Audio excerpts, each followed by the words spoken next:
نبی علیہ السلام نے ارشاد فرمایا قرب قیامت میں لوگ اپنی بیویوں سے زنا کریں گے. ہم نے حدیث پاک پڑھی تو ہمیں سمجھ نہیں آئی.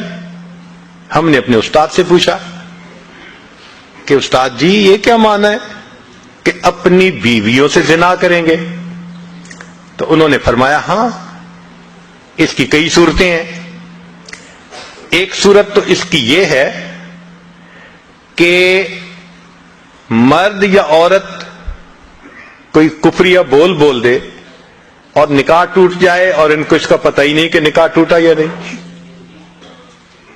اور واقعی آج تو کفریہ کلمات کا علم ہی نہیں لوگوں کے پاس.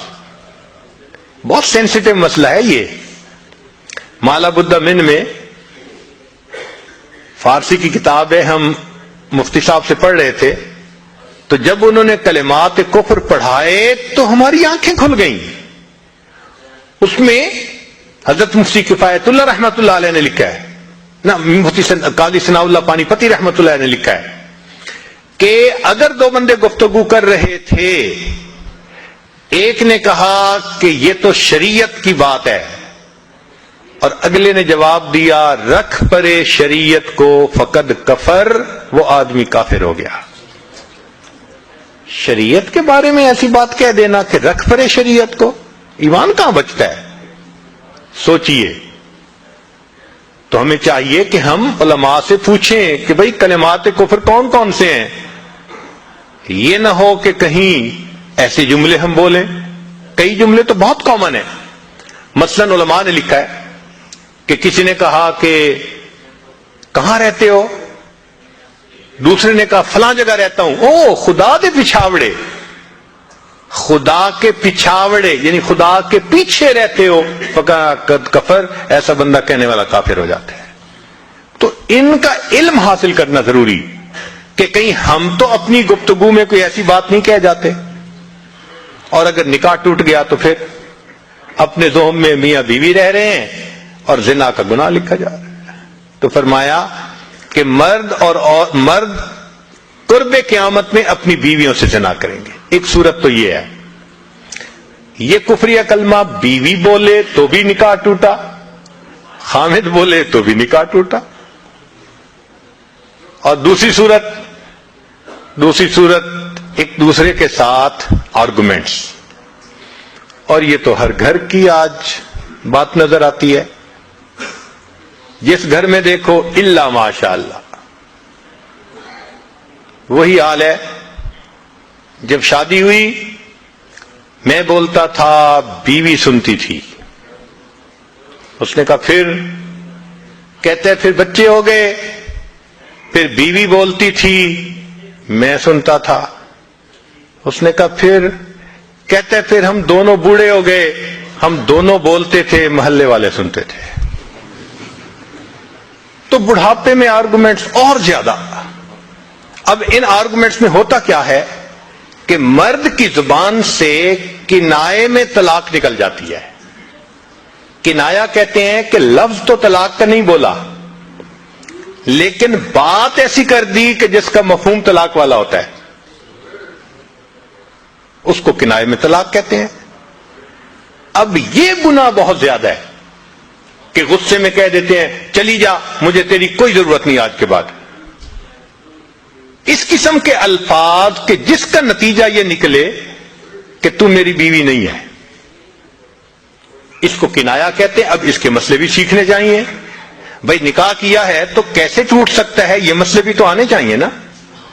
یہ کہاں لکھا ہوا ہے کہ آپ ٹیکس کے سب مسائل جانتے ہیں, بزنس کے سب کوڈز جانتے ہیں, فلاں کا سب نالج آپ نے حاصل کیا ہوا ہے, اور ایک مومن نکاح کر لیتا ہے اور اس کو نکاح طلاق کا پتہ ہی نہیں ہوتا. یہ کہاں کا انصاف ہے؟ شریعت کہتی ہے علم حاصل کرو. ایسا نہ ہو کہ کنائے میں طلاق ہو جائے, ہمیں پتہ بھی نہ ہو اور میاں بیوی مل کے رہ رہے ہیں. اور آج تو یہ معاملہ ہے کہ زبان سے طلاق کہہ دیتے ہیں, ہو بھی جاتی ہے, پتہ بھی ہے دونوں کو, مگر بدنامی ہو جائے گی, پھر ایک دوسرے کے ساتھ رہ رہے ہوتے ہیں. چنانچہ ہمیں ایسے لوگ ملے, 5 وقت کا نمازی, تہجد پڑھنے والا, سب نیکی کرنے والا, خود اس نے مجھے کہا کہ آج سے 8 سال پہلے میں نے اپنی بیوی کو طلاق دے دی تھی غصے میں. ویسے میں نے غصے میں دی تھی. میں نے کہا کبھی کسی نے بیوی کو خوش ہو کے طلاق دی؟ دیتا تو غصے میں ہی ہے نا. یہ کیا بات ہوئی کہ غصے میں دی تھی؟ بھئی طلاق تو ہو گئی. اور جی پھر بعد میں ہم نے سوچا وہ بھی نیک ہے میں بھی نیک ہوں, بدنامی ہو جائے گی, بچے خراب ہو جائیں گے, تو بس پھر ہم نے پھر اکٹھا رہنا شروع کر دیا.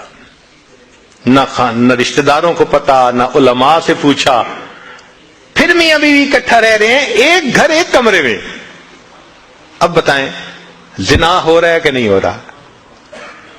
قربان جائیں اس سچے نبی صلی اللہ علیہ وسلم کی مبارک زبان پر 1400 سال پہلے وارن کر دیا تھا کہ قرب قیامت میں لوگ اپنی بیویوں سے زنا کریں گے. آج اس بات کی ضرورت ہے ہم دین کو پڑھیں, دین کو سمجھیں, دین کو سیکھیں, تاکہ اپنی زندگی شریعت کے مطابق گزار سکیں. اور یہ ایسا گناہ ہے زنا, اللہ اکبر, کہ قرآن مجید میں اس کے لیے فرمایا خالدین وَيَخْلُدُ فِيهِ مُحَانَا, خالدین فیہا کا لفظ آیا. تو مفسرین نے اس پر نقطہ لکھا کہ کافر ہمیشہ ہمیشہ جہنم میں رہیں گے, مومن مسلمان خطا کار کے لیے خالدین کا لفظ. تو مفسرین نے اس کا جواب دیا جی ہاں, یہ آپس میں انوالو تھے نا, تو کہتے تھے ہم کبھی ایک دوسرے کو نہیں چھوڑیں گے, ہم کبھی نہیں چھوڑیں گے ایک دوسرے کو. یہ جو وعدے کرتے تھے ہم کبھی ایک دوسرے کو نہیں چھوڑیں گے, ہمیشہ ساتھ رہیں گے, اللہ فرماتے ہیں میں بھی تمہیں پھر ہمیشہ ہمیشہ کا عذاب دوں گا. ایک حدیث پاک میں ہے قیامت کے دن اللہ تعالیٰ کے سامنے بوڑھا زانی آئے گا, اللہ تعالیٰ اس کے چہرے کی طرف نہیں دیکھیں گے. ایک روایت میں ہے قیامت کے دن بے پردہ جو ننگے سر پھرنے والی عورت ہوگی وہ اللہ کے سامنے کھڑی کی جائے گی, اللہ تعالیٰ اس کی طرف نہیں دیکھیں گے. یہ وہ گناہ ہے کہ اللہ تعالیٰ کی رحمت کی نظر ہی قیامت کے دن نہیں پڑے گی. آج اس سے بچنے کی ضرورت ہے.